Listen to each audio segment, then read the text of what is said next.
kantor pos, tadi ban berjalan, kuli panggul lah ibaratnya ya. Memang kuli panggul. Pokoknya pekerjaan paling kasar, paling bawah itulah yang Papi lakukan. Hai Sobat Baik semuanya, bersama dengan Rolani Wiryawan dan dengan Papi alias Dr. Lee di sini, kita akan membahas habis topik seputar diaspora. Dan sebagai orang yang juga pernah tinggal di luar negeri sampai sekarang masih bolak-balik, mengerti benar tentang definisi diaspora. Kita tanya dulu ke Papi. Menurut Papi, definisi diaspora Indonesia itu apa sih, Pi?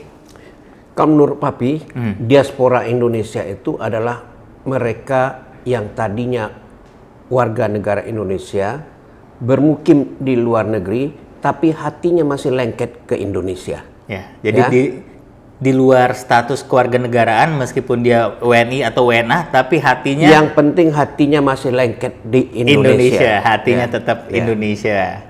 Nah, kalau misalnya Papi sendiri ini, boleh nggak Papi cerita sedikit gimana pengalaman Papi menjadi diaspora, khususnya ketika Papi dari kecil punya cita-cita menjadi dokter, kemudian akhirnya melanglang buana ke negeri seberang untuk belajar kuliah kedokteran. Boleh sedikit diceritakan tentang perjalanan Papi?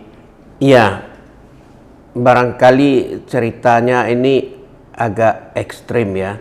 Karena Papi berasal dari keluarga yang tidak mampu, tapi punya cita-cita besar yang secara manusiawi barangkali tidak mungkin dicapai. Ya. Punya cita-cita mau menjadi dokter. Kita tahu sekolah kedokteran itu susah. Apalagi mau menjadi dokter yang kuliahnya di luar negeri. Tepatnya di Jerman. Itu sudah menjadi cita-cita Papi dari kecil. Dan untung tak dapat diraih, malang tak dapat ditolak. Jadilah di akhir tahun 1960-an, Papi diterima di Berlin Barat. Ada sebuah universitas di sana, Free University atau Freie Universität bahasa Jermannya, yang lokasinya di Berlin Barat, dan itulah satu-satunya fakultas kedokteran yang mau menerima Papi untuk kuliah di sana. Dengan segala keterbatasan dan segala daya upaya, Papi berangkat ke sana. Nah, ketika sampai di Jerman pertama kali, biasanya kan sering sekali mahasiswa Indonesia yang baru keluar negeri, apalagi Papi baru bilang berasal dari keluarga yang kurang mampu. Apakah ada sesuatu seperti culture shock atau sesuatu yang berbeda sekali dengan Indonesia? Dan boleh sedikit cerita tentang pengalaman Papi mendarat di Jerman itu gimana? Papi itu adalah orang kampung yang pertama kali keluar masuk kota, bukan hanya masuk kota, pertama kali keluar negeri malah. Benar-benar baru punya paspor langsung berangkat ke Jerman kuliah. Betul. Ya. Culture shock ketika ini perut Melayu ini pertama kali diberi makan roti. Ya. Kenapa roti? Rotinya itu roti orang sana, sekarang Papi doyan tuh roti. Brötchen namanya. Roti sebesar-besar ini, luarnya itu garing, yang keras keras, dalamnya empuk, Tapi untuk Papi anggap waktu itu karena Papi belum kenal. Ketika Papi diberikan roti itu, Papi bilang, orang ini Papi berikan Papi ini roti yang sudah lama ini, barangkali sudah mau dibuang sekeras ini. Nah itu salah satu yang mungkin ini bisa dikatakan shock bagi Papi. Culture shock makanan ya. Apalagi ya. Papi berasal dari kota di Indonesia, Padang ya. Apalagi yang biasanya makan nasi dikasih sambal yang pedas. Sambal rendang. Dan yang banyak rempah-rempahnya. Begitu di sana tawar semuanya. Tidak ada apa-apanya. Kasih roti, mentega, keju, dan jam. Mana? Nah, itu kan kalau ngomongin makanan nih. Belum kita ngomongin soal weather, udara. Nah, Papi ingat nggak pertama kali itu mendarat bulan apa? Terus bagaimana 4 musim itu berpengaruh? Karena kan yang namanya, saya juga ingat sekali dulu ketika saya pertama ke Amerika, saya nggak pernah lihat salju. Pas lihat salju itu, loh salju loh. Dan saya tuh sampai makan-makanin salju gitu, karena kan nggak pernah aja gitu, jadi tertarik gitu. Papi gimana? Seperti ya orang baru melek ya, segala-galanya itu bagus untuk Papi ya. Papi berangkat ke sana itu bulan April. Jadi ketika mau summer ya? Iya, ketika udara sudah lebih adem, lebih bersahabat lah dengan kebiasaan kita di Indonesia. Papi sudah mulai sekolah di bulan Oktober ketika Papi pertama kali melihat salju seumur hidup. Wah, gembiranya bukan main. Waktu itu belum kenal pakai pakai mantel, masih pakai jaket. Ketika lihat salju turun, senangnya luar biasa, lari-lari di salju sama teman-teman. Ya seperti kamu juga, Roland. Itu salju ditampung di mulut dan ditelan. Begini. Nah, benar. terus. Rasa dingin itu lupa karena kita saking excitednya ya. Karena saking excitednya. Betul. Ya. Dan sesudah mengenal salju yang pertama, tahun depannya, aduh kok dingin banget ya. Apalagi di Berlin. Kalau ada angin Siberia mereka katakan, itu dinginnya luar biasa bagi Papi. Dan Berlin itu salah satu kota yang sangat dingin. Bahkan kalau begitu dinginnya, danau itu bisa beku airnya. Jadi bisa main-main di atas danau. Teorinya begitu, tapi Papi takut bolong, kecemplung ke dalam, mau dicari di mana. Dan Papi waktu itu semangat, belum selesai kuliah dokter nih, masa belum udah kenapa-napa di dalam gitu ya. Oke. Nah, waktu itu kenapa sih Papi pilih Jerman gitu? Dan maksudnya Papi bilang dari kecil tuh pengen di Jerman. Kenapa nggak kayak Belanda atau Inggris, atau mungkin Belanda yang mungkin dekat dengan orang zaman dulu kan banyak ya yang pendidikannya masih Belanda segala macam. Pertama, kedokteran Jerman itu terkenal ya. Dan Papi tidak menyesal memilih Jerman sebagai tempat Papi kuliah dulu. Kedua, dan ini jadi ketika kecil Papi tahu Jerman itu fakultas kedokteran atau kualitas dokter yang dihasilkan baik. Dan ketika sudah di sana, ketika di tahun 1969 Papi mulai masuk, tahun 1968 diterima di Free University.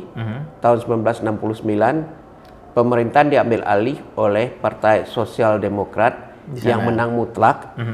Lalu uang sekolah dihapuskan sama sekali. Gratis.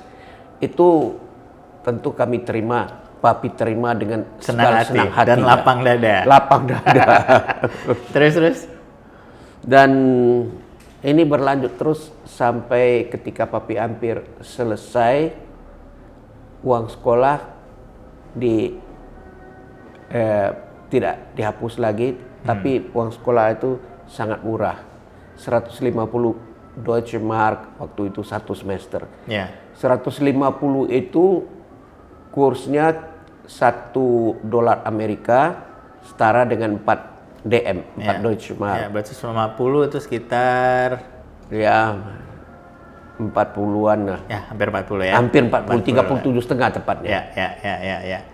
Nah, itu untuk seluruh mata pelajaran. Berapapun SKS-nya, berapapun unitnya ya. Berapapun unitnya. Nah, Papi ketika di Jerman itu kan Papi bilang kan oke, dari dulu pengen di Jerman, tapi apakah mungkin kalau anak zaman sekarang kan ngambil kuliah bahasa dulu di Jakarta, di Goethe ya? Goethe. Nah, kalau Papi dulu gimana? Apakah Papi ada kursus bahasa dulu di Indonesia atau begitu nyampe sana bingung atau gimana nih, Pi? Ya, beberapa bulan sebelum Papi berangkat, Papi kursus privat Khusus privat. Kursus privat dengan seorang Jerman yang sudah jadi orang Indonesia. Oh, natif Jerman yang sudah Native lama di Indonesia. Sudah lama lah di Indonesia. Ya. Tapi sampai di sana shock papi. Papi mau masuk Goethe Institut. Satu kursusnya itu 1.200 mark kalau nggak salah. Mahal ya. Nggak punya duit papi sebanyak itu. Benar. Ya. Akhirnya masuk ke yang namanya Harnack Schule, sekolah Harnack. Itu sekolah bahasa yang murah. Bayarnya 1 bulan cuma 100 mark. Berarti sekitar 25 USD. Ya. Ya.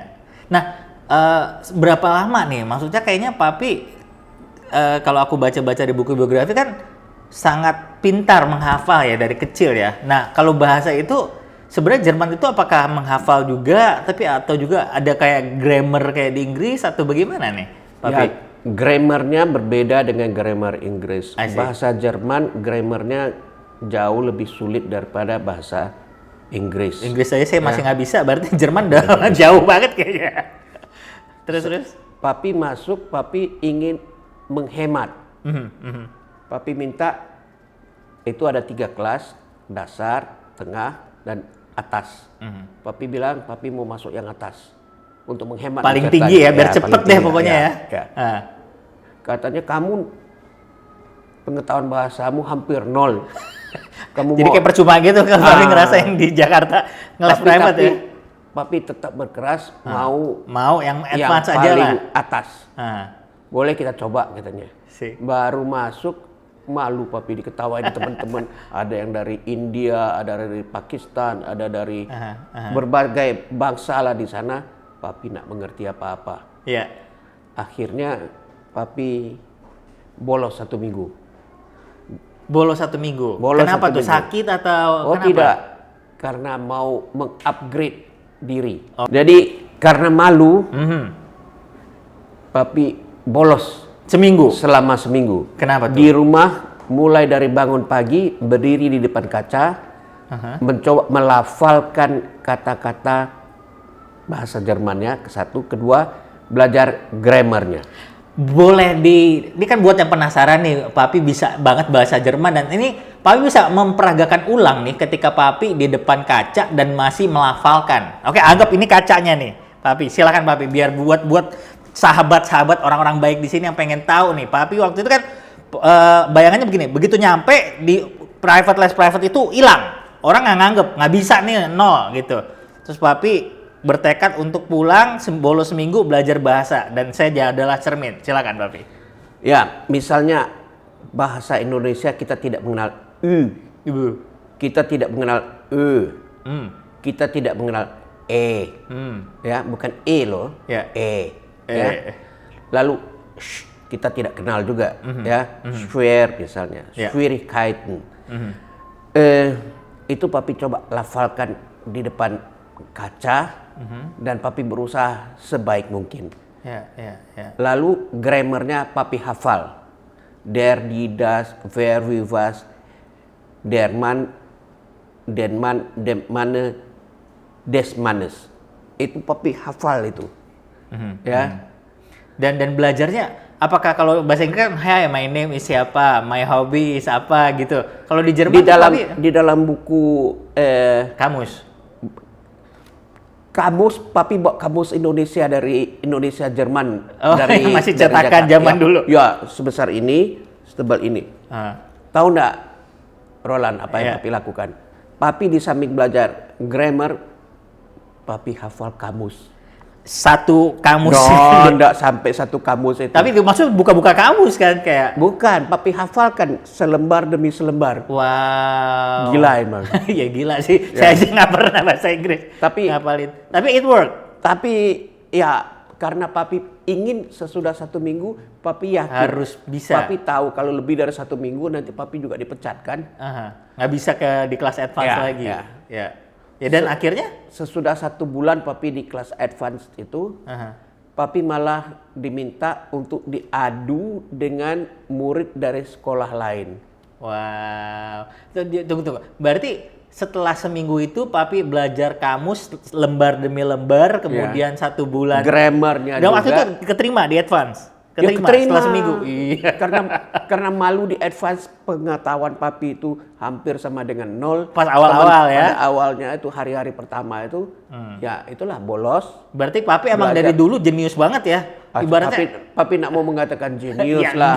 Papi iyalah masih itu. muda waktu itu dan daya tangkapnya masih lebih Ya. baik dari dibandingkan sekarang. Ya, Dan ya. di samping itu ada semangat. Semangat aku harus bisa. ya, semangat sama dompet. Dompet yang tipis tuh berarti kalau misalnya gagal kan turun kan? Benar ya. Papi tidak boleh gagal, Ah. papi harus berhasil apapun itu taruhannya. Tidak ada kata gagal, tidak ada kata pernah menyerah. boleh ada kata gagal, tidak pernah boleh menyerah.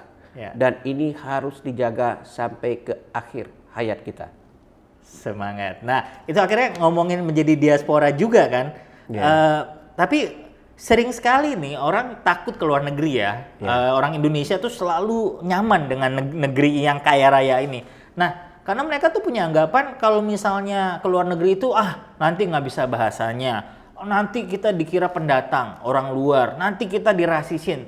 Pernah nggak papi ketika di Jerman mendapat kayak perlakuan nasis dari mungkin teman sekolah atau mungkin ketika papi kerja dari teman-teman satu kerjaan gitu. Boleh cerita sedikit tentang ketakutan-ketakutan seperti ini yang sering sekali dialami orang-orang Indonesia? Ya, ketakutan-ketakutan itu harus kita singkirkan. Kita harus melihat realitas apa yang ada di dunia. Kita harus tahu bahwa dimanapun kita berada akan ada persoalan, akan ada kesulitan, dan kita tidak boleh menyerah kepada kesulitan dan persoalan yang kita hadapi. Sebaliknya kita harus bisa mengatasinya. Syukur-syukur orang Jerman itu kalah perang. Waktu itu 45 kan? Ya. Papi Dan tahun mereka- 60-an ke sana. Papi tahun 67 ke sana. Masih cukup hangat lah. Karena Ya. sampai detik Dan- ini kan juga dan- orang Jerman masih dan- ada perasaan. Ya, bahwasanya berada di antara mereka terutama generasi lebih senior merasa mereka lebih tinggi daripada bangsa yang lainnya. Deutschland über alles. Ya, tapi generasi bawah-bawahnya sudah melihat kesalahan yang dilakukan oleh generasi sebelumnya dan mereka itu menganggap kita ini semua bersaudara. Ya. Karena itu adalah generasi pertama yang mungkin orang tuanya yang melakukan. Betul, ya. Dan dia ada generasi pertama yang merasakan langsung bagaimana orang tuanya ya. Dan mereka tuh baik. Oke, ada juga tentu yang rasis. Kita tidak bisa mengatakan kalau di Indonesia ini ada banyak koruptor yang ditangkap, itu bukan berarti seluruh rakyat Indonesia koruptor. Benar, Ya? benar. Kalau penjara Indonesia penuh dengan penjahat, bukan seluruh rakyat Indonesia 270 ini juta kriminal. penjahat gitu. Sama ada 1-2 orang rasis di Indonesia, belum tentu 270 juta orang rasis. Ya, benar-benar setuju. Jadi kalau misalnya papi sebagai ibaratnya orang Indonesia ada berapa banyak di sana? Apakah banyak atau Sewaktu papi ke sana itu sedikit sekali orang Indonesia. Nah, ini kerugiannya. kenapa? Perut Indonesia ini maunya diisi nasi. Meronta-ronta ya perutnya ya. Cari nasi, cari beras itu susah. Beras aja susah. Ya. Adanya roti keras itu. Jadi gimana cara menyiasati biasa kalau misalnya aku di Amerika kan ya udah kita bareng-bareng cari, kan banyak loh kalau saya di Los Angeles banyak sih kalau restoran Indo. Kamu generasi yang sudah jauh lebih di bawah Iyalah, papi. Di tahun 60-an, 60-an ya. Itu mencari makanan Asia itu susah. setengah Asia mati. aja mau cari bakmi aja susah tuh. Boro-boro. Ramen. Ya. Dan ketika sudah mulai ada Chinese restoran, mau pergi makan pikir-pikir dulu duitnya. Karena mahal. Mahal. I see. Bisa gaji satu hari dihabiskan untuk Belum satu. tentu enak lagi. Karena kan ibaratnya Ya, kita nggak tahu. Tentu taste yang berbeda dengan apa yang kita biasa rasakan di Indonesia. negara kita di Indonesia. Ya. Ya. Apalagi kalau cari sambal susah. Sambal susah. Sambal susah. Jadi ibaratnya itu yang paling dirasa perut yang meronta-ronta. Ya. Ibaratnya papi kangen nih nasi dengan sambal aja tuh Ya. Udah enak banget tuh. Waduh, kalau dapat saat nasi anget kasih sambal ikan goreng, wah. Nggak usah mahal-mahal ya, nasi sambal ikan goreng. Untungnya dulu papi itu suka dikasih dari rumah sakit ikan sardens. Wah, itu pesta papi itu. Ikan sarden Iya. pesta tuh ya. Ya. Oke, Pi. Aku mau nanya nih sedikit tentang kuliah nih. Iya. Mata kuliah ketika dulu apa yang paling disukai dan apa yang paling tidak disukai dan mengapa? Papi itu ketika kuliah, papi mau secepatnya selesai. Apapun papi rasa walaupun susah, papi ingin menguasainya. Oleh karena itu, papi selalu datang yang pertama. Pagi sekali papi sudah duduk di depan. Nah, selesai, papi baca buku di Library, bibliotek, perpustakaan. ya. Baca di atas sampai ke bawah, yang ada di atas sudah lupa lagi. Ketika mencoba mengingat apa yang didengar pada saat kuliah, kadang-kadang frustrasi. Kok nak mengerti ya? Dan zaman dulu mungkin belum ada handphone yang bisa Oh, nggak recording, bisa, nggak bisa. Nggak ada ya, Dan- mesti bener-bener dengerin atau nggak hilang. Ya. Duduk paling depan juga percuma. Ada seorang profesor yang mengajar anatomi. Orangnya sudah tua. Suara Caranya bukan, ya, pelan sih enggak, cuman kurang jelas. kurang jelas Artikulasi intonasinya ya. Ya, dia- Apalagi kuping Indo. untuk kuping asing ini Ya. enggak mengerti, ya. Itu sempat bikin papi frustrasi. Ya, karena papi pengen banget bisa mengerti tapi Ya, apalagi kupingnya nggak dari- mau bekerja sama. Apalagi dari awal papi sudah tahu papi pengen menjadi ahli bedah. Dan anatomi itu penting. Anatomi itu dasar ilmu bedah. Ya. Itu bikin frustrasi. Pulang ke rumah, apa tadi yang dipelajari ya? Nggak ngerti. Papi coba tanya teman-teman orang-orang Jerman, kamu bisa ngerti nggak? Ya kamu nggak usah frustrasi sebagai orang asing katanya. Karena memang dia bicaranya tidak jelas. Ya, kita aja juga kita aja yang asli Jerman aja Kami bingung. orang asli Jerman sekalipun juga agak susah mengerti profesor itu. Nah, kalau itu kan mata kuliah mungkin paling bikin frustasi ya. Nah, kalau mata kuliah yang papi paling suka tuh apa? Yang papi paling senang itu kardiovaskuler, jantung dan peredaran darah. Ya. Karena papi udah tahu pengen ngincer itu untuk spesialis. Itu belakangan. Oh, Ya. dulu belum pas pertama. Pas si kuliah itu, ini jantung dan peredaran darah itu menjadi mata pelajaran yang papi paling senang. Untuk itu papi usahakan selalu membacanya dan jatuh cinta pada organ jantung ini, dan jantung dan pembuluh darah itu senang dengan organ jantung dan peredaran darah ini. Lama-lama papi ketika itu bedah jantung, pembuluh darah masih belum berkembang seperti saat ini. Di Jerman. Di mana-mana di Oke, dunia. seluruh dunia, ya. Ya. Belum berkembang seperti saat ini. Mesin heart lung machine itu, mesin jantung paru yang dipakai untuk mengoperasi jantung diberhentikan kerjanya juga di akhir tahun 50-an dan tahun 60-an itu baru sedikitlah kasus yang dilakukan operasinya dengan cara demikian. Itu menyebabkan papi pengen terhadap spesialis itu bedah jantung. bedah jantung Ya. gitu. Dan akhirnya kuliah dokter sendiri itu papi berapa lama sih? Maksudnya saya juga rada 6 tahun. penasaran karena 11 semester Aha. kuliahnya, 1 itu semester kalau di ujiannya. Indonesia kayak dokter ya, dari Ya. sarjana kedokteran sampai jadi dokter. Ya, Dan sama papi di Ya, sana. Untuk jadi- spesialis sendiri spesialis sendiri papi menghabiskan waktu 10 tahun. lebih lama dari dokternya. Iya. Karena berarti 16 tahun ya. Ya. Oh iya, karena- ya 16 tahun. Iya, berarti 10 sama 6. Karena juga papi di belakang nama papi kan banyak banget tuh spesialisnya. Iya, itu 10 tahun yang papi Iya. ini ya. Iya. Wow. Oke. Aku mundur sedikit deh ke makanan tadi. Karena topiknya seru makanan. Karena aku nggak gitu ngerti kalau soal bedah-bedahan. Kalau makanan Indonesia yang susah dicari itu taktiknya gimana akhirnya papi? Maksudnya patungan kah, kirim dari Belanda kah? Karena Belanda kan pasti banyak orang Indonesia di sana. Atau gimana? Saya nggak tahu. Saya nggak kebayang tahun 60-an tuh gimana. Begini situasinya. Roland, datangkan dari Belanda barangkali salah satu opsi ya. Ya, ya. Tapi apa yang menjadi penghalang? Cara? Doku. Oh, duit ya. Masih mahasiswa dan tipis pula duitnya.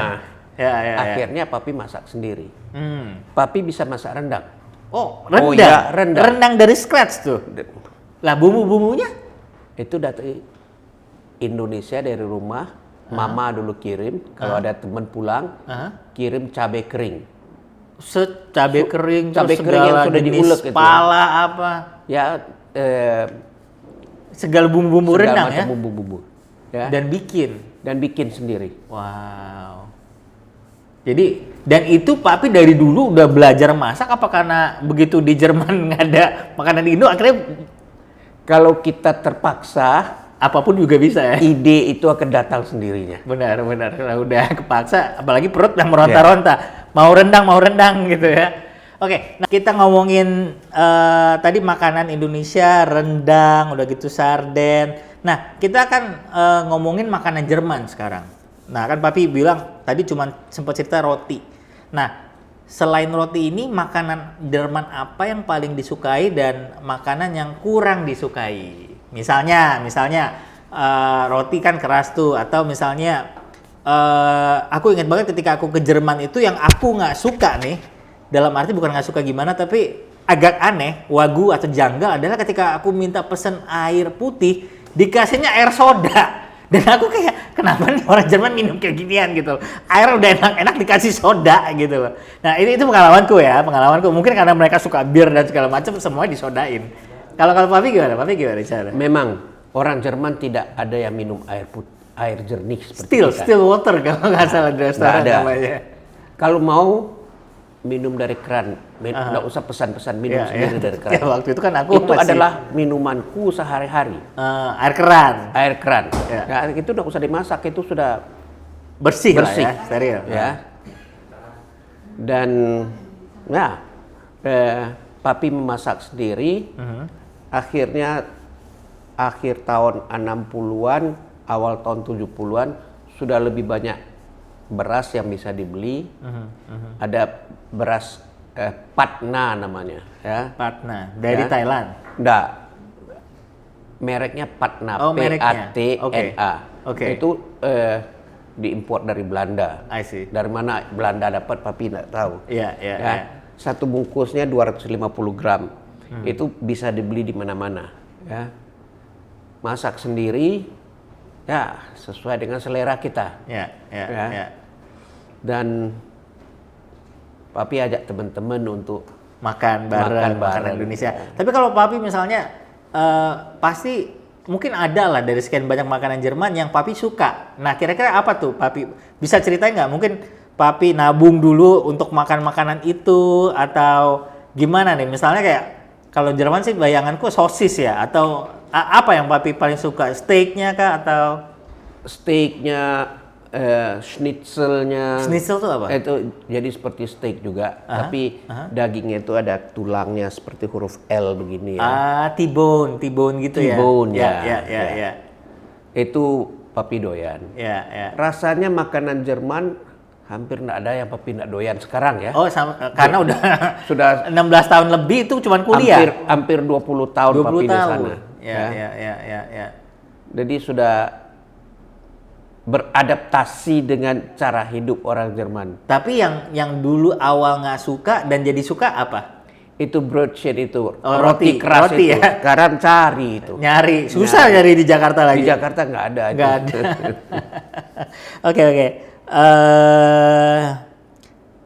Oke. Nah, kita pengen cerita sedikit nih tentang sambil bekerja sambil kuliah. Karena sesuatu yang saya lihat juga banyak sekali orang yang menganggap kalau kuliah di luar negeri itu pasti kaya, pasti mampu orang tuanya, pasti tajir. Nah, nggak semua kan? Nah, karena saya sendiri juga bekerja sambil kuliah dan papi juga bekerja sambil kuliah.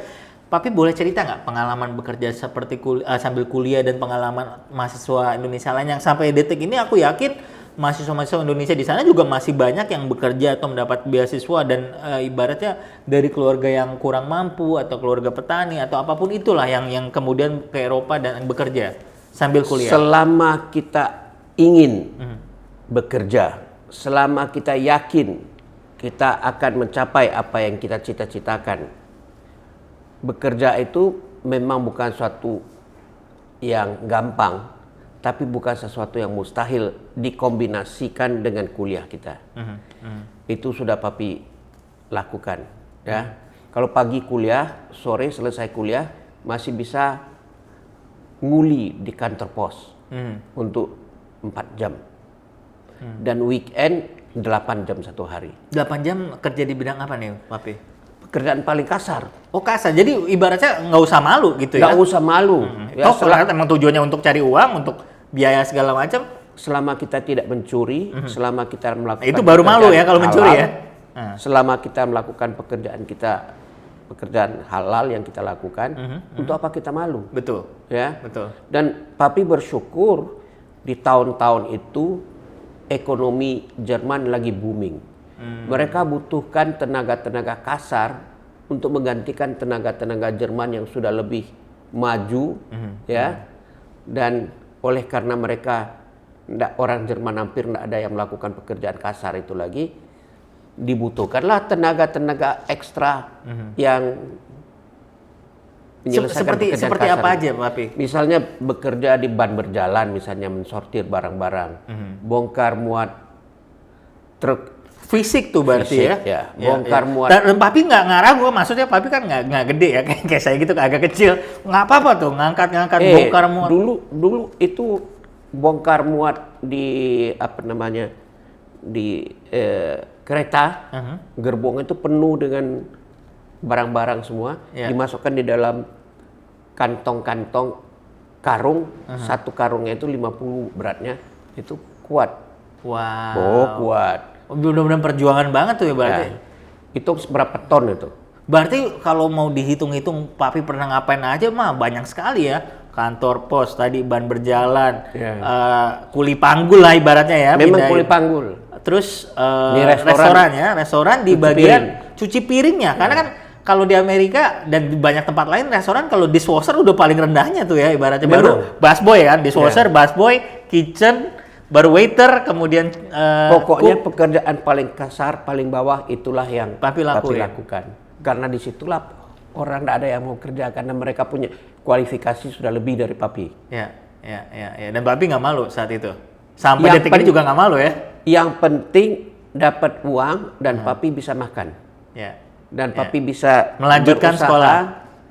Membantu adik-adik Papi juga ikut datang. Jadi Papi waktu itu nggak hanya memikirkan diri sendiri supaya biaya kuliah, tapi juga membantu memikirkan adik-adik terus ya? Ya. Kenapa? Maksudnya kenapa Papi mau?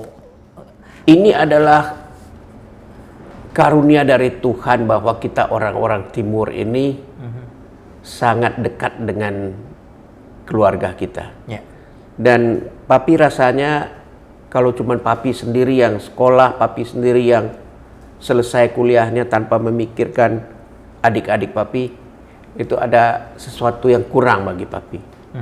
Dan akhirnya apakah berhasil Papi membawa adik-adik Papi? Papi anak yang keempat, di bawah Papi masih ada 3 lagi, mestinya ada 4 tapi satu adik Papi meninggal ketika berusia 1 tahun. Kami semua menjadi dokter, mulai dari Papi, adik Papi 3 lagi, kami semua menjadi dokter, semuanya sekolah di Free University Berlin Barat. Berkat Papi yang mengajak mereka. Jangan katakan berkat Papi. Loh, itu iya adalah dong. Karya Tuhan. Karya Tuhan. Ya. Baik. Nah, Papi ada nggak pesan buat mahasiswa-mahasiswa yang sedang menuntut ilmu di luar negeri ataupun mungkin mahasiswa-mahasiswa lain yang sebenarnya ingin untuk kuliah ke luar negeri tapi kebanyakan cemasnya atau takutnya atau mikirnya atau gimana? Papi ya, ada pesan-pesan buat mereka nggak? Jangan pernah ragu. Ya. Jangan pernah kalau ada kesulitan menyerah. Ingat apa yang dicita-citakan dan usahakan untuk mencapai cita-cita itu.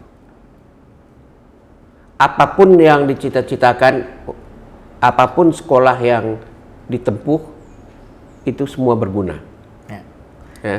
Dan jangan malu, jangan ragu, pernah jangan malu, takut. jangan Kalau kau takut. melakukan dengan jujur, saya harus bekerja, ibaratnya bekerja kasar, bekerja apapun itu demi mencapai mimpi dan cita-cita, lakukan saja ya Pak Epi. Ya, papi pernah bekerja juga di rumah jompo. Rumah jompo. Ya. Orang-orang itu rata-rata di tempat tidur saja. Ya, segalanya dilakukan di tempat tidur. Itu mesti dibersihkan. Ya. Kadang-kadang ada yang lucu juga. Gimana Pi?